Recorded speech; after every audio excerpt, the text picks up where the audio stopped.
said, I'm going to turn it over to Ron, and then I'll let him pass the mic, and each our panelists can introduce themselves and tell you a little bit about what they do. So let's welcome our panelists.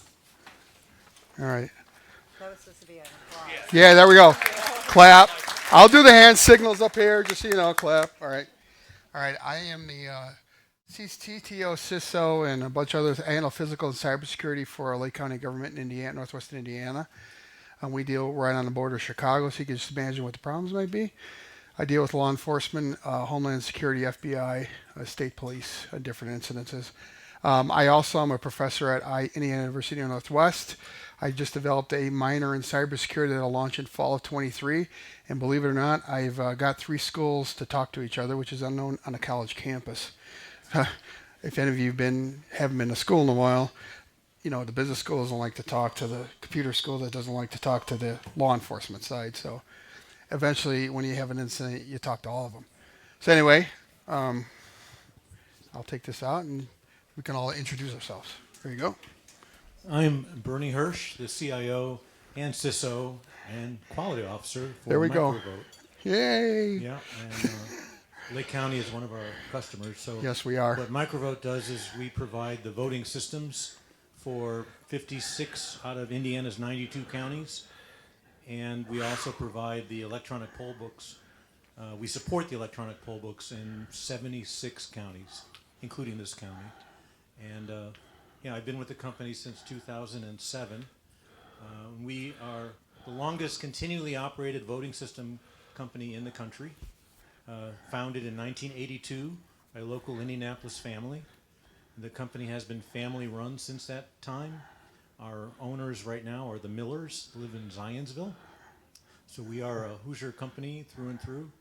There are only 6 companies in the country that manufacture voting systems that are certified by the EAC, the Election Assistance Commission. And we were the first company to achieve a federal certification of a voting system in the country's history. So that's what we do. Hello. Hi, I'm Darryl Togashi. I wear several hats as well.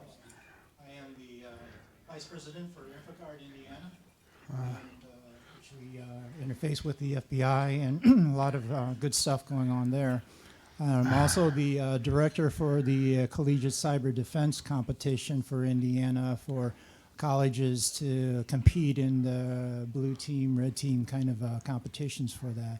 I also work with the regional directors for that. And then on my free time, I I am also a full-time professor at Purdue Global University in cybersecurity. I'm Thomas Riebe. I'm Chief Technology Officer at Ivy Tech Community College of Indiana. A little bit about Ivy Tech. You guys are at one of our locations today, so thank you. We have 19 campuses scattered across the state of Indiana, over 140 locations. We service about 180,000 students a year. Of those, about 70,000 are our high school students. So we have a very diverse population that we serve. And my role as Chief Technology Officer, cybersecurity falls under me, as well as infrastructure, some of our development teams, our ServiceNow teams. Ivy Tech is the largest singly accredited community college in the country, and we have one IT department that supports the entire state. So it's a lot of footprints, a lot of devices, a lot of equipment. So it's a big footprint. Wow, it's a tough act to follow. Yeah. I'm David Sims. I'm the Staff Vice President of Security Technology Services at Elevance Health. I like to think that we provide services in, on, or around everything that Elevance Health does. You may not be familiar with the name Elevance Health. You might know us from one of our brand names, Anthem, Blue Cross Blue Shield Insurance, Carillon Digital, Carillon Global, or Carillon RX. I guess the best thing to say is that our purpose these days is to improve the health of humanity. And I like to think that our group helps to preserve and protect the folks in their digital livelihood as well. So, thank you. Okay. Well, you've all heard a lot this afternoon, so I'm not going to try to have talking heads up here.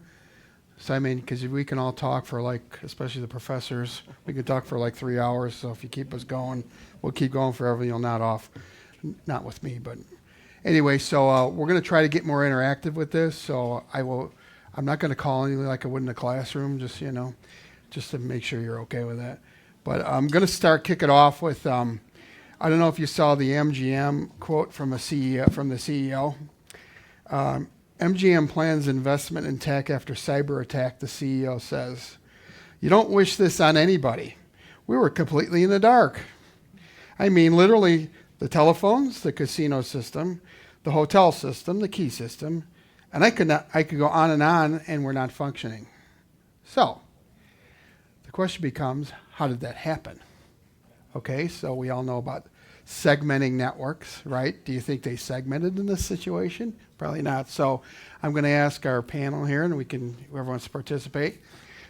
This leads into the question of, we know it's all impossible to stop the cyber attacks, right? It's a given, right? But what are we missing out on? 74% is a big number of the social engineering attacks. So how do you go about protecting against those? So do you agree that what should we focus our efforts on? More resources, more fancy tools, okay? Focus on recovery. Should we focus on cyber insurance? I mean, should we get more insurance, buy more insurance, hope to God it goes away? I don't know. So if you'd like to start. Last I checked, they don't have insurance for elections. Oh, So you guys are in a lot of pressure. I wouldn't want to deal with that. They will, though, eventually. we are a zero tolerance industry for mistakes and errors, as you know. It's like launching a space shuttle or something. And one way we protect from a cyber standpoint is by not having cyber.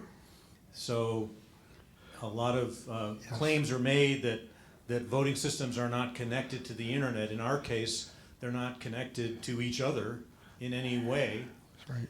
We have approximately 7,000 voting machines in Indiana, and we're also certified in several other states.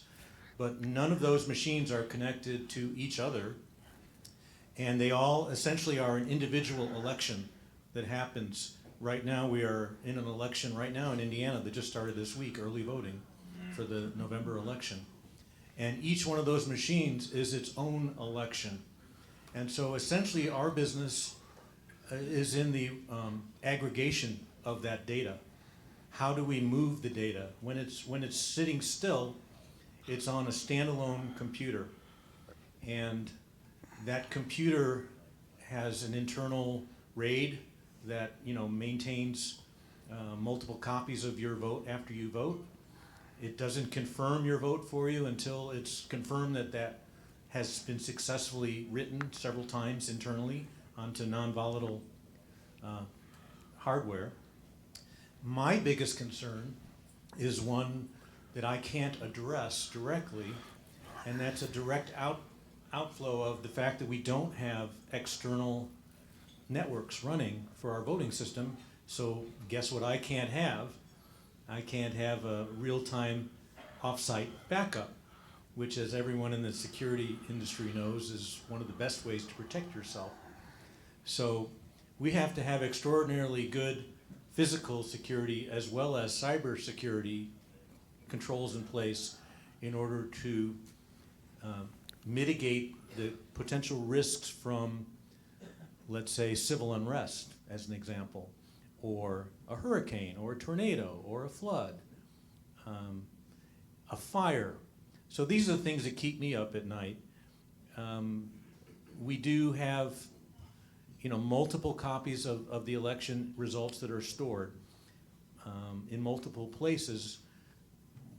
There are multiple steps that we take to protect all of that.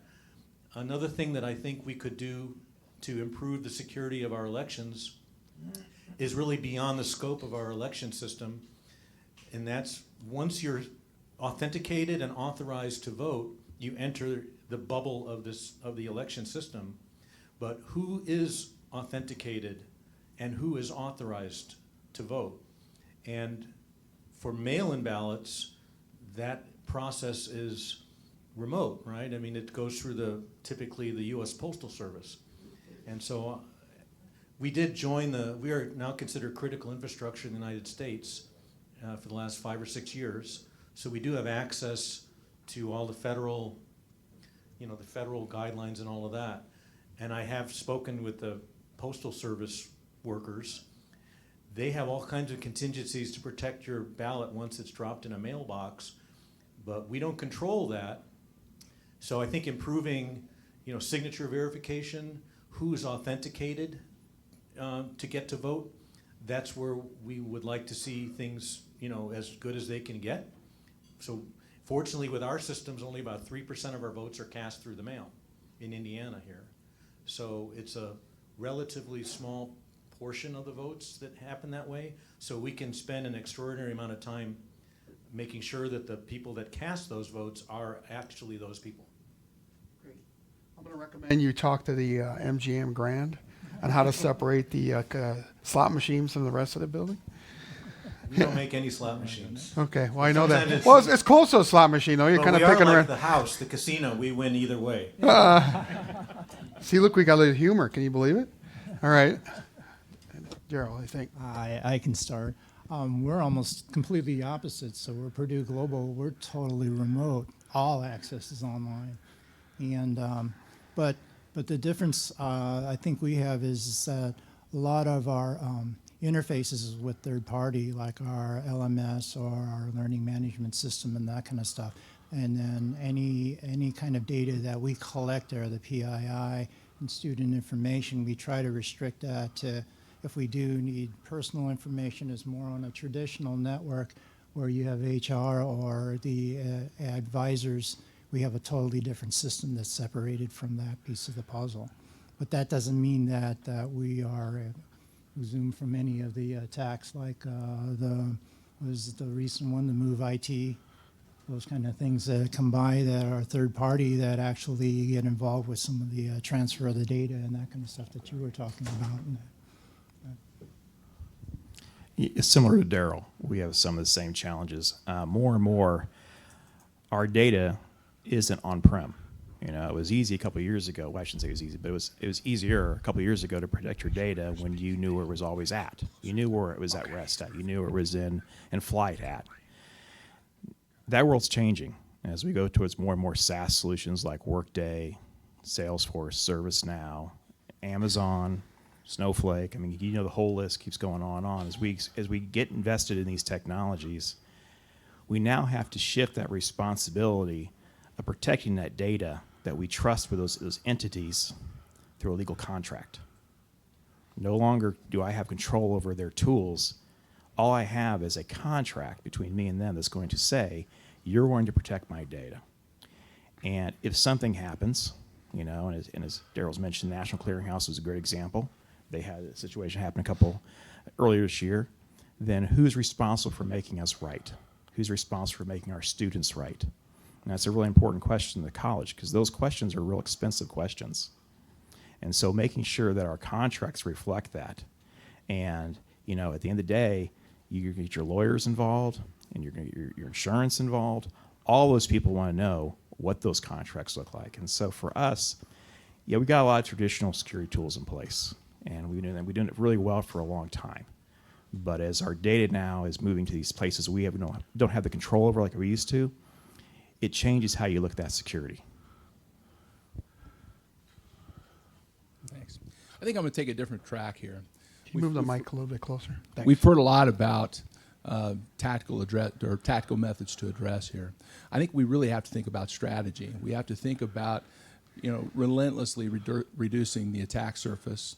We have to think about detecting and responding quickly. And then we also have to think about complicating access. These are three principles that as security folks we should all look at and seek to refine all the time. It is absolutely about budget, it is absolutely about people and fancy tools, but there is always going to be a need for more. And so we have to find a way to make what we have sufficient to do our best, right?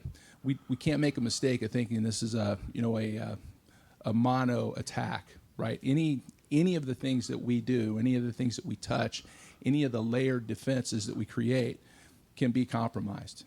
And so we have to assume that, and we have to be ready for it. And that means that controls above and below, whatever that is, those are just as important as anything else. And so we hear the buzzword zero trust, right?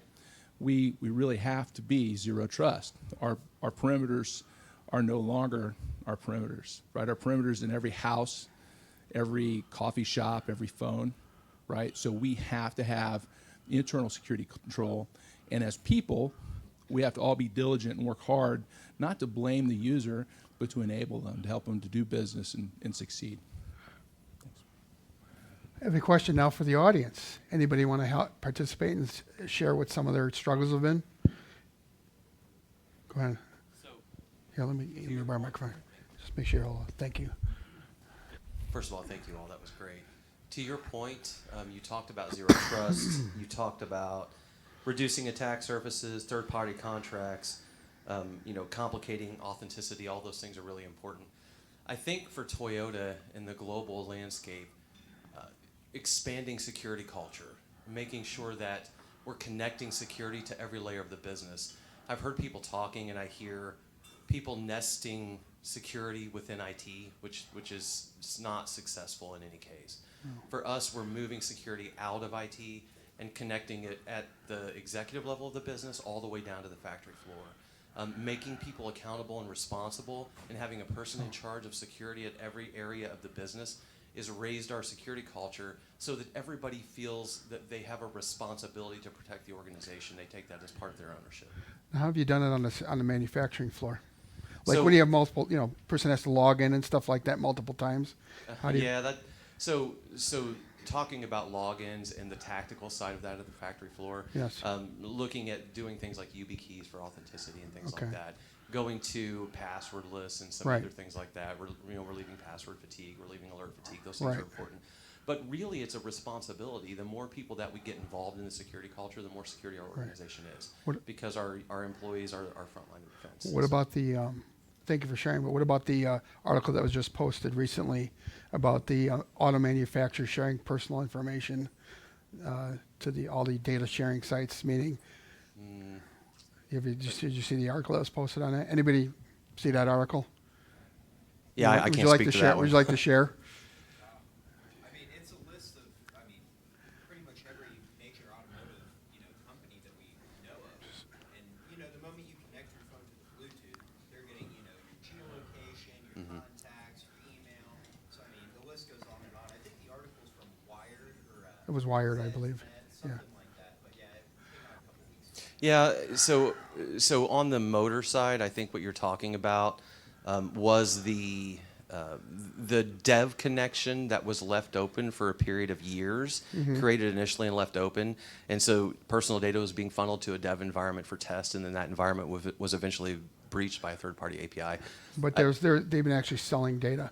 Other manufacturers have actually sold data to all the data brokers. Yeah. So on the motor side, we'd have to engage them to answer that Right. question. Yeah, I was just, I understand. I'm not trying to put you on the spot. Yeah. Just, it was something that was in the general Absolutely. knowledge. So I just want to know how you guys were. And again, I think everything they said along with security culture helps defend Okay. those kinds of things. Because we're all going to get attacked sooner or later. It's just, thank you.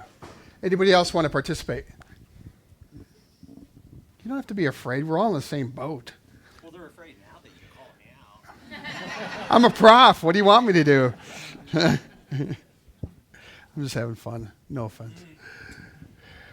So specifically in healthcare, something that we've been struggling with is a practical outcome, I guess, of security, and that's our cybersecurity insurance premiums are insane. And, we've been joking today. They're probably going up continually forever. We've looked into reducing our PHI count as much as possible, throwing out de-identifying and re-identifying prod data because we have to have the PHI. Are there processes or controls that have been put in place that have helped you reduce cybersecurity insurance premiums?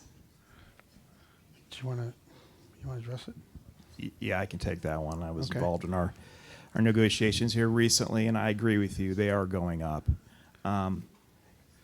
For us, what we found that helped with our cybersecurity insurance, bringing our premiums lower, is that we were hearing more and more towards like NIST 800, those type of standards, making sure you have DR in place and it actually works. Being able to show the auditors that, you know, our data at rest is safe.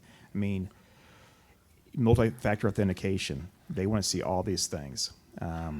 It is not one thing in general that you say, if you do just this thing, they're going to lower your premium or keep your premiums. That is a combination. But they also want to see that, you know, as we mentioned before, that you're staying ahead of the game with your cybersecurity plan. You know, what are your plans going forward? But we had that same challenge, and, you know, our premiums actually went down, which is what I heard of. But we did enough of the things as a combination of those security best practices to show them that we were serious about it. I mean, for anyone who's done filled out a questionnaire for cyber insurance, you know, we do this like 5-10 years ago. Three questions, It was wasn't 2 it? pages. Yeah. You know, now it's a book. You know, questions activate. You know, when was your mother born? What was her maiden's name? And they're asking every question they can think of to make sure that, because again, at the end of the day, the insurance companies have paid out an immense amount of funds in the last few years, and they are doing everything they can to protect their stake in us, and they're making sure that we do everything right before they want to reimburse us. It's gonna get tougher, and so that's why any best practices you can do, and the best practices aren't just from technology, they're also from administrative level. Do you have policies and procedures in place? Is your staff properly trained? Are they getting regular security awareness training? I mean, it's going to a point where it's not optional, it's mandatory. Your staff goes through this. Are they going through it regularly? You know, are you doing security exercises? All right, how often have you checked your data? How often have you tested your DR test? You know, do you have your data at rest at multiple locations? You know, there's just so many layers of it, but you pretty much have to do all of them now because they're looking for any nook and cranny to want to cover if they can. Question for you, actually. Sorry. What about third parties? You know, the SLAs and all those kind of things. How do they look? So we started this a couple of years ago, and all of our contracts now that we do with third-party vendors, we put a data sharing agreement in place.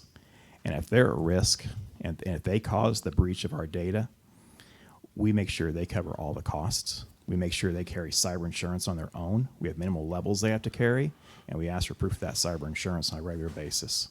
So, you know, and again, we mentioned the National Clearinghouse between the two of us. We're familiar with that breach. You know, that was the the bug that they got exposed. You know, we look at those contracts, say, okay, you know, we make sure if they mess up, you know, we're not going to hold the bill for it. And the insurance companies, you know, they want to see that as well. So that helps us have those data sharing agreements in place with all of our vendors. They're the negotiation point. Every time I basically send one to a vendor, their lawyer sent it back to me and says, we're not going to sign this. And at the end of the day, if they want to do business with you, they'll sign it. Okay. Thank you. Any other questions in regards to cyber insurance? Anybody? Going once? Twice? Okay. I'm going to switch gears a little bit. I mean, you're familiar with physical security, right? Security cameras, balins that go in. Now, and there's a lot of money that's spent on physical security. Now, we all know that physical security, there's no questions asked typically, right? They just spend the money and they say, we're here to protect, the human being. But in reality, I mean, the risk that's involved with the data side, do you think there's enough education as far as the regards to the same taxes that are used for physical security? Like you create bail-ins, you create additional entrances, you air gap you don't let the camera companies have your access control system. They just released a couple of flaws in it right now, security flaws in it. Those systems are not secure by any stretch of the imagination. And then, if the power goes out, like if you're in if you're in the casino, I mean, if your network's down, can anything else run on that? So the question becomes, is that has anybody had any success with communicating the differences? Like we're spending all this money in this avenue on physical security pieces, but we're not spending the same amount of effort on the data, protecting our data. So what do you think might be a solution where, the CISO is kind of put in a position where, it's kind of like a secondary, unless in Toyota, you guys are making it more important at a different level. But where does it, because a lot of CISOs are struggling, Everybody's struggling here communicating with senior management, not getting a priority, right? So what's the techniques that have been effective, and I'll start with the panel, to communicating the value proposition with cybersecurity versus that of maybe physical security, even though they might not fall under your realm. Well, with understand it from the vote side because you guys do a lot of physical security side. I've worked the voting machine, so I know how you work. So, I mean, believe it or not, they have a really good system. So and I'll give you credit for that. Because, a lot of people thought that, well, let's just, let me vote online instead of mailing my ballot. And you were smart enough to say, well, okay, well, no, because we can't ensure that you're the person that's voting, right? Authenticated, right. So with that, can we just start a conversation with that, starting? And whoever wants to start is fine with me. Everybody's handing the hot mic over. So the voting system certification covers hardware, software, and documentation. It does not cover local procedures. Keep in mind that according to our Constitution, it is the states that are responsible for determining the time, place, and manner of voting, of elections. And it's the state legislators that have plenary power to do that. And in this particular state, they do have a number of laws. It's a highly regulated business that govern how voting equipment is to be secured, physically secured. And it's the responsibility of everyone. We say that, but primarily it's the responsibility of the people who are the custodians of the voting equipment to protect it physically. And there has been money budgeted for that purpose, for video surveillance. Of course, there are physical security protocols in place for the voting equipment itself, locks on the doors. There are site surveys that are done of precincts. Now that the federal government has gotten involved a lot bigger, there's still it's voluntary where the states welcome them in to participate. In the case of Indiana here, they do welcome them in. And so, we have all the advantages of the federal government being able to do all kinds of physical site surveys. But of course, cybersecurity works hand in hand with physical security. Sometimes we hear things in the news about this particular voting machine got hacked at DEF CON.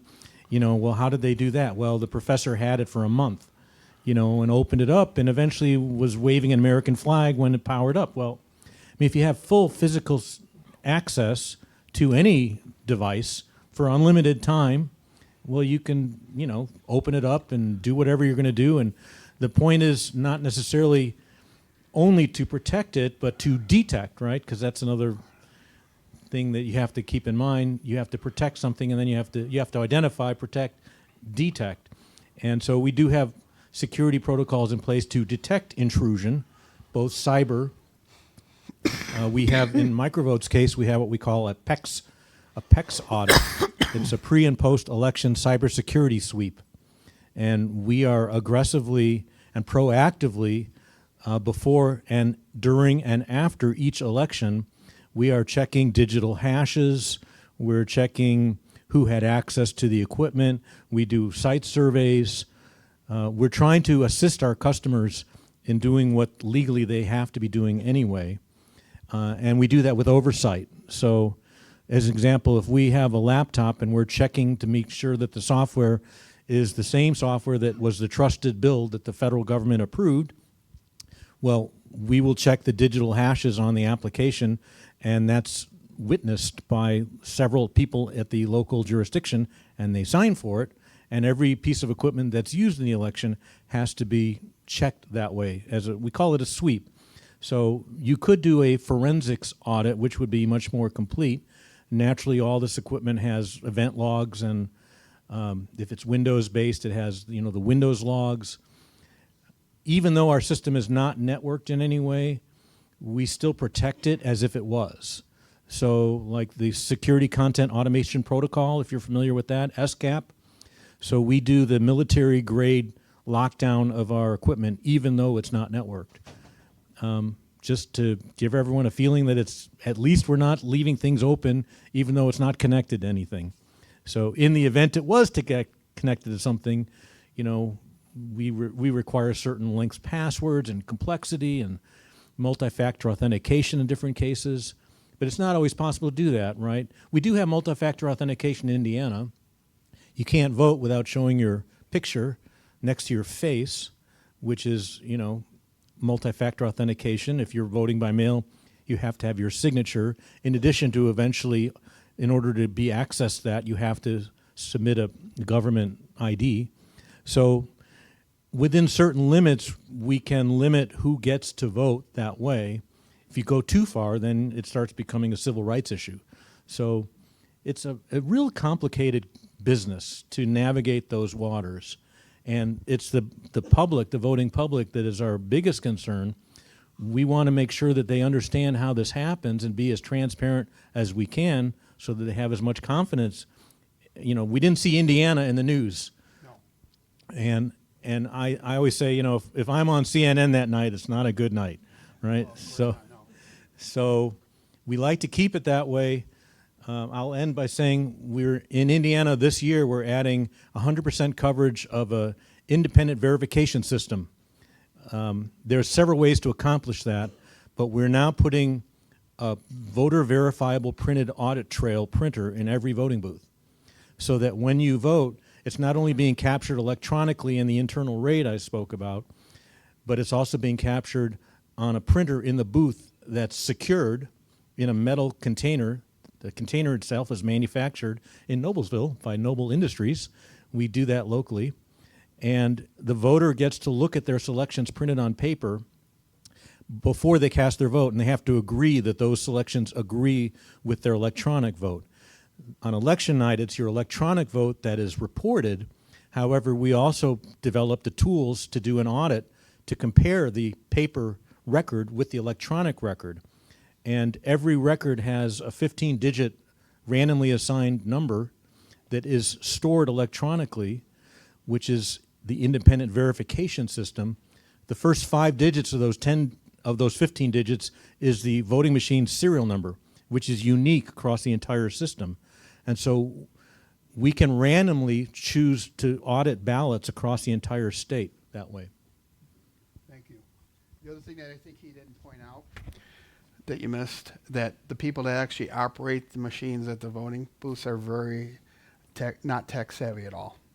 I mean, it's a credit to them, and I'm not trying to, I got no ties to MicroVote, but it's just that there's people that don't know how to operate, barely can set up the machines.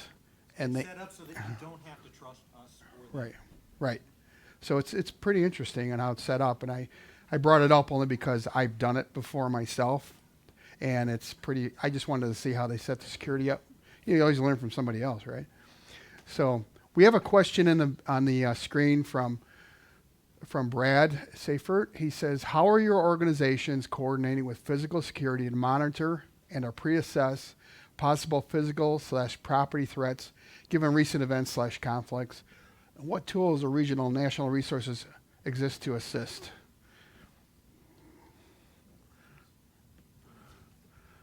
Uh-oh. All right. Are you comfortable with it? It's fine. No, it's fine. I'm not going to go into specifics on tools, right? No, that's fine. What we know is that we've got to be tightly partnered. We know that our physical security partners, they have a set of skills that we don't have, and then we have a set of skills that they don't, and so we work very closely together to provide support for each other and to cover down on those gaps. We've had some really great successes assisting our physical security group, things like fraud prevention.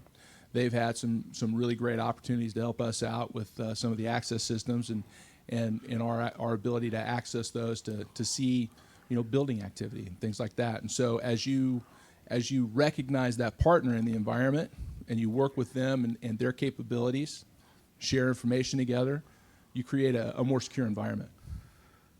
Has anybody reached out and talked to the local Homeland Security folks or FBI to see the techniques that they've used? You got a mic? Would you mind speaking about it? No, you don't. Okay. Yeah, But I is was just anybody going to else? say that, get with your local FBI and CISO as well, Yes. You know, they can help you out. They have a lot of good resources there that they're more than happy to help you out with that because that's their mainstay. Right, because the first thing that people are going to reach out to is the FBI. The FBI gets the most calls, whether you know it or not, and they transfer it down to Homeland Security, and Homeland Security guys, right? Yeah, and if you call any of the agencies, if it's not the right agency, they work closely with each other, and they would they be do. happy to pass So you it's- on or give you the information as to who they need to talk to along with that. So And don't feel afraid to talk to Yeah, and them. they do offer free assessments, believe it or not, but they're backlogged. I mean, obviously. So when we became critical infrastructure, they also authorized the private sector coordinating council that we're members of, founding members of. Some of us obtained security clearances. Every now and then I'm invited to go downtown and sit in a skiff and get a briefing from intelligence about international threats to our elections. We have contacts at the local FBI that we've, I've got their business cards and I've met with them. And, it's sort of become, it's not like security is a new thing in our industry. It's been a security conscious industry since the beginning, but it escalated greatly over the last 6 or 7 years, which thus the title CISO. I became a CISO because of a senator. A senator questioned, "Where's your CISO?" Well, I guess I'm it. So took the classes and learned a lot about security from people in this room. And like all of us, we were faced with new challenges. So yes, we try and limit the attack surface to try and minimize the ways in which the election can be affected. But we also have a lot of resources available. Homeland Security, CISA. I've been in the room where the light goes off when you enter it because you're not, the top secret clearance or whatever. So, but many of us in the election industry now have secret clearances. And Well, yeah. Well, you have to. so, they keep us up to date on things. And if there is a way to mitigate a risk that we can think of, we've been doing this an awfully long time. And we, like you said, the system is designed to be sort of foolproof. Nothing is completely foolproof. We like to say that in the security industry, right? And there's also a contingent of people that it's counter-opposed to security. If you have accessibility needs and, you need to vote on a certain type of machine or whatever, you're not going to be able to hand hold the ballot and, hand count it and all this. You need to hear your selections, and there's all kinds of things we do to make sure that everybody gets to vote equally. So oftentimes the security part of our industry conflicts with the accessibility part. Right. But we didn't eliminate networks because of a security threat. We eliminated networks in 2007 so that we would reduce our certification test campaign by a year. Instead of 4 years, it only took 3 years. And if you've been audited by the federal government for 3 years, that seemed like long enough to us. So we came up with ways to do the election without a network. Interesting. Next question I have is what do you think is the best way for security professionals to communicate the level of cyber threats back to the teams and the boards, and your users too, and as they need to be aware of the cyber threats more than ever? Because it's important to understand that people understand the techniques and what they're using. I mean, as you may or may not know, it's like 300, 400 million that elderly have been scammed already too. Your mom and dad, and they're afraid to tell you. So what do you think? What's the best way? Is anyone in the room subject to mandatory reporting? Like SEC legal reporting? Yeah, that's a good question. So we're blessed. We have a great executive team at the college made up of the senior level leadership that participates bi-monthly in cybersecurity discussions. So we take all threats, all major concerns, all the risks that we are trying to address as an IT organization to that board. And they review that, and they participate in that conversation. I think it's critical that when you work with your boards, your executive leadership, that you communicate to them in terms of risk and finances. I don't go to them and try to explain how IT works. They don't want to know. All they want to know is, are we safe? And if we're not safe, what could happen? Right. and what do we do if something bad happens? So I got to make sure when I communicate to those bodies that I've communicated to him, here's the risks that we're facing. Here are the tools we've put in place. Here's the risks that we still have. And here are the financial choices they're going to have to make as a business to address that. So you find it effective to do more face-to-face bi-monthly meetings? Oh, yeah. Well, yeah. So, yes. I'm sorry, every 2 months. Sorry, I meant Yeah. every 2 months. Oh, Yeah, 2 months, every okay. 2 months, basically, All right, we get sorry. together with our board. Yeah, if we do it over Teams or Zoom as well, but having them at the table, the business has to be part of that risk decision. It can't just be IT and a CISO saying, we're going to do this. They have to understand that risk management's on their responsibility too. There are laws in place that require that. We have laws and regulations we have to adhere to that they as a business don't want to be in violation of. So you don't send them like phishing links, try to see if they click on them? You know, we've done that. We've done in the past. We've done phishing exercises. And you know what? Someone's going to fail. Every Right. single time, Right. someone's going to fail. So does everybody think that that's effective, doing it that way?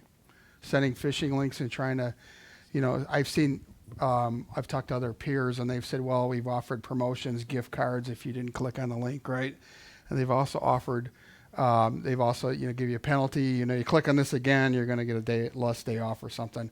The kind of like they do in academia sometimes. You don't turn in your assignment, you get a late grade. What do you think's effective? I mean, what do you think's effective? Is somebody, because you can spend a lot of money doing it. A lot of companies spent $50,000, $60,000 a year, and they're not seeing the end result, the payback. So what do you think? But just to get back to reaching the business, right? Right. Just like what's already been discussed, you need regular executive contact for sure, but you also need to be ready to answer questions, right? You need to be ready to talk to the executive staff, but also your peers, and also that call center employee or whomever that has a question. You've got to be approachable, and you've got to be able to provide the information that they need in a format that they get. Right? We have 1,000 acronyms for just about everything we do, and if I blow up a 47 acronym paragraph to somebody that's asked me a question, I'm pretty sure they're never going to ask again. Make sure you answer questions, be approachable, try to make the complex relatable. Right? We're not really talking down to them; we're just speaking their language instead of ours. Right? So I think that's an important thing to me. I'd like to add to that. From both of them, to have that conversation, a regular conversation, and not the conversation when all of a sudden you got hacked or anything like Right. that. You want to have that conversation a lot earlier. Even with your local law enforcement, FBI, know your contacts there and be able to have conversations with them, and they can give you some insight too and say, hey, we've seen a rash of, higher ed or whatever industry you're in. We've seen a rash going on. You might want to look out for this. They can give you a heads up on things too. They can help you along the way. So yeah, that's really important as well. Any other comments from the crowd? Yes. I guess I would say they would rather help you on the front end than help you on the back end. Absolutely. Right. Okay. Anybody had any communication challenges either? Yes. And I was at a CIO conference last week, Okay. and I ran into a new position called BISO. BISO. Right, and I would love to get your thoughts on that because they're supposed to be connected more with the business and help translate our acronyms to the business and how important security is. Right. What are your thoughts on that? Go ahead.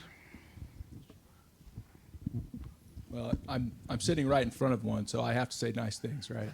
Oh, that's hilarious. Actually, though, I have to say it's a really great concept. I've just to really kind of thumbnail this, I've been working with a business group for many years, trying to manage their vulnerabilities, and they've worked hard and we've worked hard, but we just didn't quite connect, right? And so we met our we did all the things we were supposed to do, but we just weren't landing, right? We brought a BISO or a business BISO. It just depends, right? Pizza, bazzo, whatever. We brought. Did you really? We brought this gentleman on board. He landed with the organization and he explained to them that he was there to help them. navigate through information security. In 4 years of my effort, in 2 months he was further along than we had gotten. We'd been able to do. We're as approachable as we can be. We work really hard to provide the information they need, but he just took it that little bit further, and he got more accountability from them, and we've made really great strides through that. It brings the business alongside. It makes them accountable for those security outcomes as well, and I'm a big fan of what I've seen so far. Yeah, I'll contribute a little bit to that. The business, I mean, if you think about it, IT, it doesn't fall. A lot of security professionals, CISOs and CIOs tend to take all the responsibility on their lap because it's like, well, the computers are yours, so make them work, right? We all know that's the case. But what it is that how do we know what data is critical to that particular unit? And I think it's important. That's why they created the BISO role, so IT has enough problems trying to keep the systems going on a day-to-day basis, right? It's a challenge, all right? Because then they want to connect everybody. They do an acquisition, and you got to connect their systems, and they don't want to talk to each other. I mean, I look at systems in one way. Humans can't really communicate so well, so why do you expect the system to do it? So it's just the business I think what has to be emphasized more is that the data is the responsibility of the business unit. It's your data. That's how you manage your business. That's how you make the money. Your money supports us. We can't provide a backup as the backups get larger because the data that's being stored, you got to look at the systems themselves and what are you storing in that system. And I don't think a lot of that really gets critically addressed because it's too hard to do it because, we've had the system for 25 years. Well, what information are you capturing? What information are you using? I used to work with the CTO of Hughes Satellite, and I asked an obvious question. I said, what did you do with all the data? Put it on the tape, stuck it over here. Okay, so what does that mean? Well, they weren't really using any of it, just in case. So how many just in case scenarios do you have out there that you have to protect? That's what I call a protect surface. So anyway, my input in that is it's going to go after on a business level because, we can't be responsible for it because, they just look to you like, hey, it doesn't work, so I'm talking to you, and I'm like, well, what do you need? I don't know. They can't tell you that question, so that's where those conversations like everybody on this panel suggests is just the constant repetition of, hey, look, we can do the best we can, but I can't protect if somebody clicks on something. I don't care how much. I can't protect everything. The Iron Dome doesn't work. Any kind of systems you see on the military side, they're not, and nothing's perfect. It's all programmed by humans, right? Right? So you got to expect some flaws in it. So anyway, go ahead. To add to that, I used to be a manager for programmer developers. You know how they guys are. So and they're international to begin with. They were, boy. Yeah, so I had to translate the conversations that I'm having with the business all the time to the programmers, but also back. Right. And try to articulate the fact, how is this going to work? Because a lot of times the business owners kind of know what they want, but they don't know how to get it done. And then sometimes you got the technical people on the other side saying, well, that's impossible. You can't do that. So yeah, that is really important to have that kind of a negotiation. And that's what caused them to get more tools, right? They went online and found a different tool, downloaded it, right? How many times we faced all that? And they need admin access to the right, machines. exactly, right, right.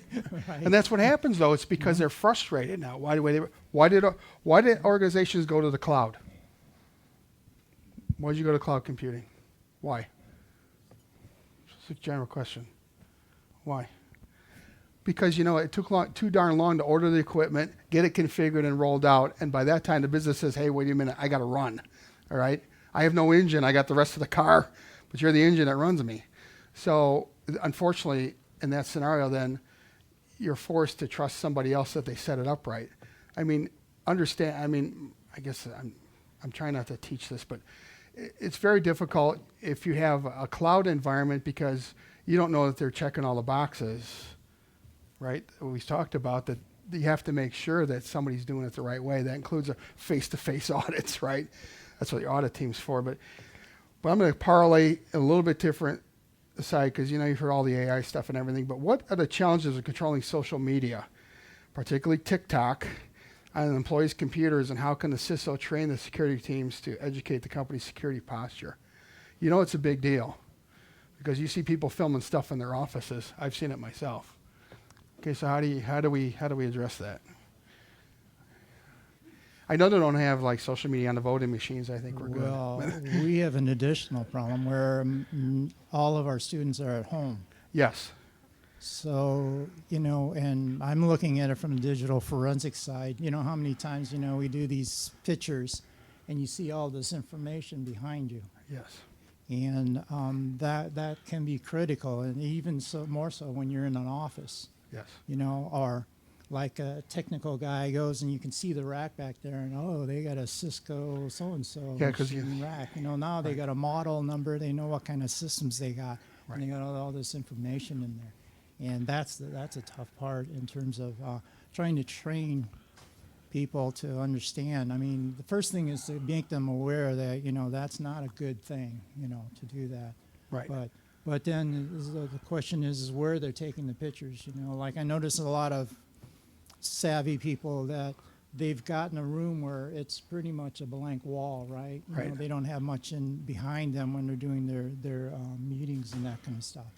But yet some, I see they have all these different books or machines and stuff in there, and I'm kind of more paying attention to that, saying what kind of stuff do they have active in there and that kind of stuff. Or IoT, I think I was talking to a gentleman about IoT devices, and then if you recognize what they have on those IoT devices. Right, and if the passwords are changed. Yes. Yes. Exactly. I think I don't think it matters if it's TikTok or any of the social media tools. I think there'll be a new one tomorrow. I think it all comes down to, this is where you've got two groups. You've got your employees, those you can basically force to go through training, and awareness. So they know, hey, if you're going to be on Zoom, cloud your background. Those things are easy to do. Enforcing them maybe a little tougher, but you can do the part where you train everyone, make them aware of it. Your customers, what they do in their background, again, your students, in our case, our customers are students, what they do. That's a hard thing to control. And I think then what you have to do is, just assume that whatever they're going to do on their phone is going to put you at risk. You have the zero trust model. At that point, you've got to do zero trust. And you build around that.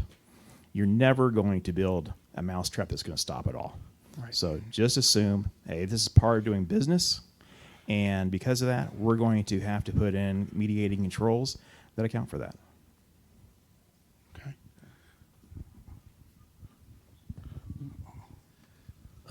Two things. It's against the First Amendment for us to prevent you from taking a selfie in the booth. A judge decided that. So you do have the right to get your phone out and go, here I am. Now you're not allowed to capture anybody else voting. So do you get the I voted sticker then if you take the picture? Every time I lower my visor in my car, it says I voted on the bottom, so I'm reminded of that all year long. So just take that sticker and put it on your visor of your car. But so you can take a picture, and we can't stop you from doing that, and post it on social media, exactly how you voted, except, however, you could change your vote after you take the picture. So who knows exactly how you voted. Okay. The other aspect of this is we hear a lot at the federal level, especially, about mis, dis, and mal information. These are relatively new terms in our industry, and these terms are terms that I've been discouraging our partners from using. So when I see yet another report from Homeland Security or one of the three-letter agencies that mentions mis, dis, and mal information, and I say, can we just not use those terms? Because right now, half the country doesn't trust you anyway. And, well, what do you suggest we say instead? I said, how about we just put out the truth as we see it? And if you think the truth is something different, well, that's your truth, I guess, if you want to call it that. And, we're not going to stop, and I don't think we should stop Americans from debating and discussing and having these different viewpoints about what's true, what's not true, who said what, who did what. That's part of our American system. So I think we should encourage that kind of communication, right? We do have certain required communication that we are a part of. So I am the CQO as well, the Chief Quality Officer, a lead auditor certified, and we have to have a communication plan, and that includes, you know, different scenarios that we prepare for. There's legal requirements in the state of Indiana for anomaly reporting. You might not be aware of this. It's only been law for the last couple of years. But if an anomaly happens during an election, during election day, it's required to be reported within 2 hours. Oh, wow. Right? And we have a whole system internally, and maybe you and your company could consider something like that. So we have required reports that have to be made at the state level, to the Secretary of State, as well as to the federal level within a certain window. So on election day, it's a 2-hour window, and then other than on election day, but during the election, like right now, we're in early voting, there's a 48-hour window. And then if it's not during an election and we have an anomaly, it's a 2-week window for reporting. And, you know, that includes like intrusions and intentional things and unintentional things. So there's anytime you have interested parties, you're an interested party to elections, the government is, we have advocacy groups, they all have their communications requirements. And just with a CISO, if you're communicating with the leadership team at your company, you know, and we talked about that, how you translate the needs of the developers, say, to the leadership team. Those type of communications are really important too. It's especially important from a security standpoint that we communicate in a way that's actionable. So much of what we try and say is, you know, the leadership team comes back and says, what do you want us to do about that? You know, okay, so this is a risk. What can we do to mitigate it in a way that we can afford and we're willing to do? Right. So those are challenges for all of us.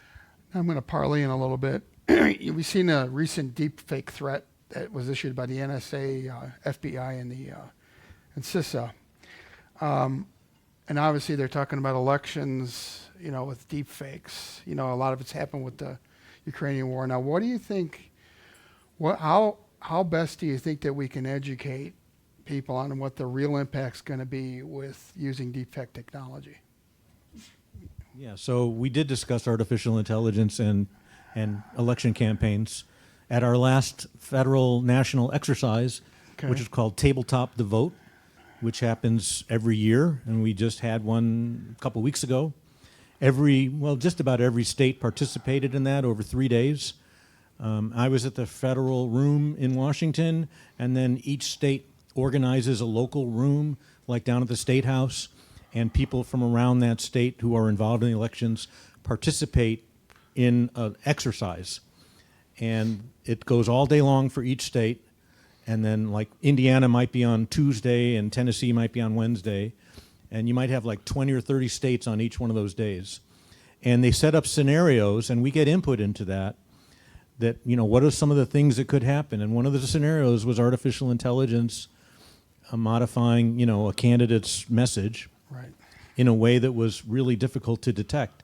And so how do we counter that, or how do we, you know, how does the truth get out, or how does at least our version of it? There's been a lot of, there's been a lot of information that floats out there that really ends up not being true for one reason or another, for the people that really are inside and know the real deal. And so sometimes communicating that is just as important as what we're actually doing. Because if you lose trust in what we're doing, then the whole thing goes out the window. Well, I think I'm glad you brought that up, because isn't it, most people now are believing anything that they read is contrary to what is said that's true, right? They'll believe the alternate. So if it becomes to a point where people don't know what to believe, then they're going to go on their gut instinct, right? Don't we all do that? So do you have any more commentary as far as? I go with the old adage of trust but verify. Right.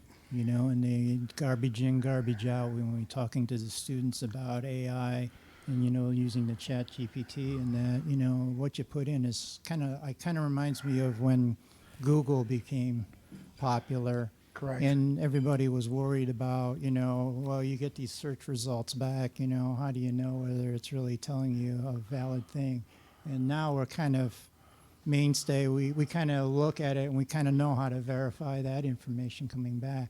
And I think with AI, like you were saying, you know, I mean, it's the problem with it is so articulate, and the way it comes back with the answer, you know, unless you really know what the answer should be, you know, you think what they're telling you is true, or the chat GPT is coming back with. Well, he just recently told me that my mom has an associate's degree, and she never went to college. Oh, really? So, yes. I can verify that. I work for the state of Indiana.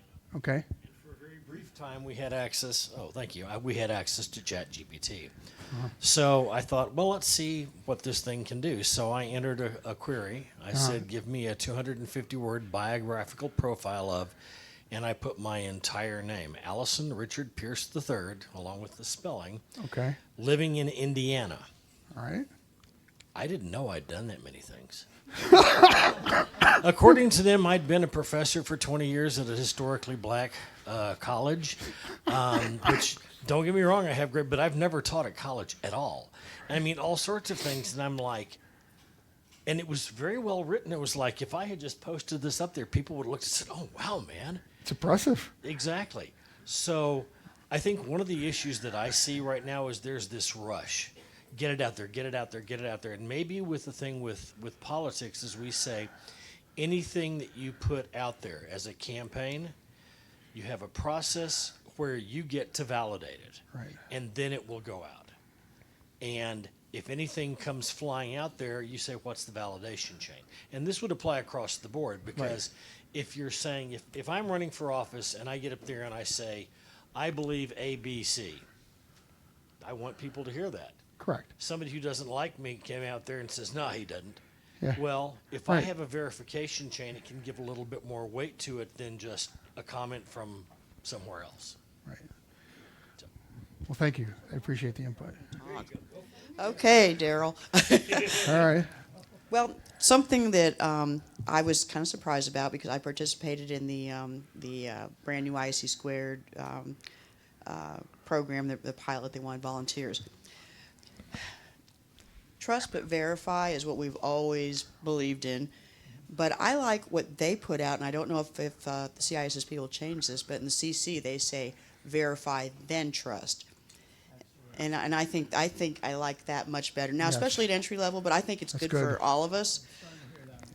Oh Great. yeah, well, and I don't know if it's going to be in the CISP or not. And the only other thing I'm going to add real quick, I was watching something. I think it was an IC Squared webinar, that if you are suspect that you're being talked to by a deep fake, which wouldn't help just in the commercials, but they said to make them turn their head because they have not developed the technology to fake that. And I thought one of the speakers said something about hands today too, but I'm not positive.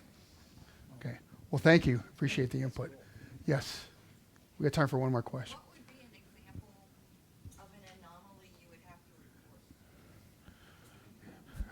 to report? I'll repeat it. She said, what would be an example of an anomaly that you have to report? Amazingly enough, they actually define that legally.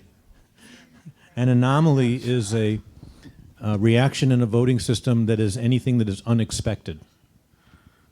So if it's not an expected result in terms of an event that happens that is unexpected.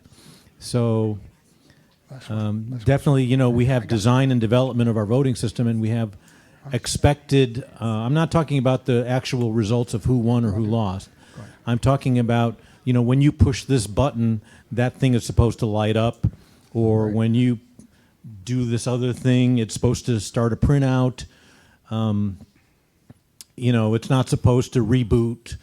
Think about anything that happens with your, let's say, laptop at home, where you're having to reboot it because it freezes, or, we've sometimes had people as examples say, well, I pushed this one button, but the other candidate was selected, and that's not right. And there's like big signs in the voting booth that says, once you push that cast vote button, you're done. Right. So if you've got a question about it, and that's one of the big challenges of our industry. It's not like making a bank deposit with your $100 where, you have the receipt and you can tell the bank, well, I got this receipt for $100, and where's my $100? because it's a secret process. So as soon as you cast your vote, no one can tell how you voted by design. So the anomaly, the unexpected result is something that, like when you're interacting with our hardware, that it interacts in a certain way that you don't expect. Well, then you call someone over and say, look at this, I'm pushing the button and it's not doing anything or what you would expect. So that's an anomaly. Does that answer that? No? What kind of answer how would you define it separately from the Secretary of State who helped draft the legislation?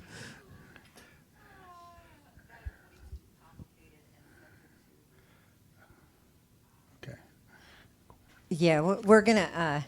Well, I mean, once we have an unexpected thing, we have an entire list of questions that we ask about that.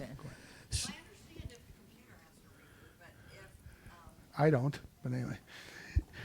I'm just joking. We might have to table this Yeah, question just because the sorry. stream is going to cut, but my apologies. I can't see who asked that question, but I have one quick question for all the panelists. But before I ask that question, because this would be on behalf of the sponsors, can we all give a round of applause to all of our sponsors in here? Because we could not be here today if it were not for them. Now, every one of these sponsors in here would probably love to be in front of any one of you sitting here or have or be in front of your teams. And we all know that you guys are inundated with tons of, I'm lucky I can get a hold of you to sit on my panel, so thank you for that. But what would your advice be to all these sponsors? Because there's so many different ones in here. What is the best advice you could give them to get in front of you? Because we know they should not cold call you. We know they should not try to set a meeting on your calendar, all that stuff. So could I just have like a 1 minute, a little blurb of your advice to them? Come back this way. Sure. I'd say demonstrate value. Show your value in the industry through maybe open source or through the work that you're doing, through speaking at events like these. Demonstrate your value. And I would be a lot more interested in speaking to an organization like that. Yeah, I second that. Show value, show relevance. If you have a solution that's addressing something that's immediate out there that the security industry is struggling with, you're going to get my attention. But coming at to me with a cold call or an email with things I've heard 20 times a day, you won't get my attention. I would agree with that. I'm at a different level.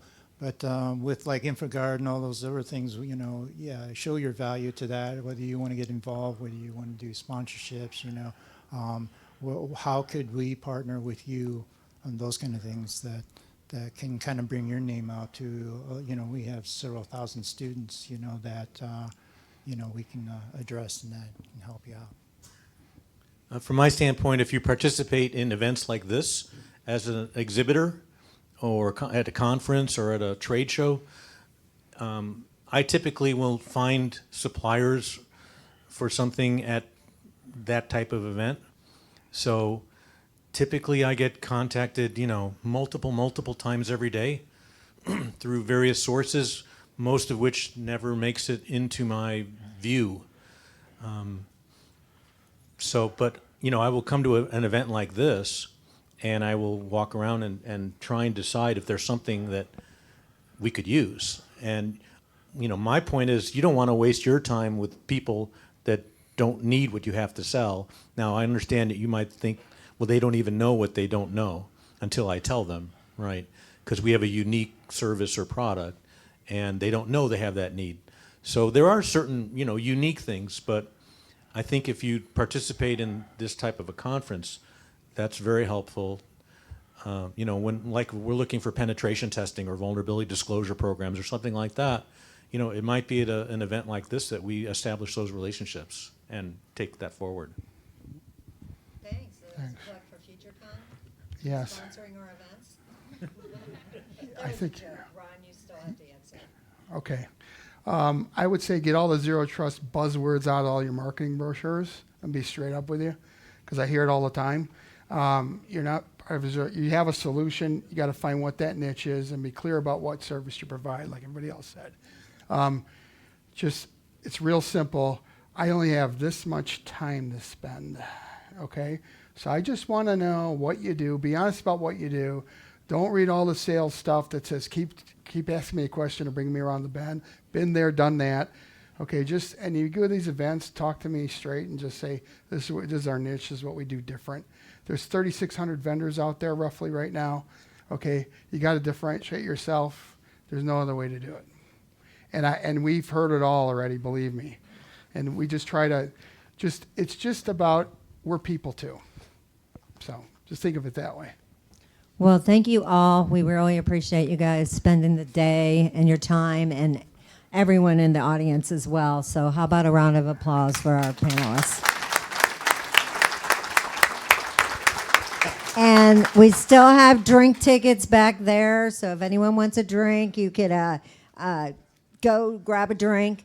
You guys are done here at the table, and we're going to do our prizes now. Thanks. Thanks, Brian. Nice to meet you.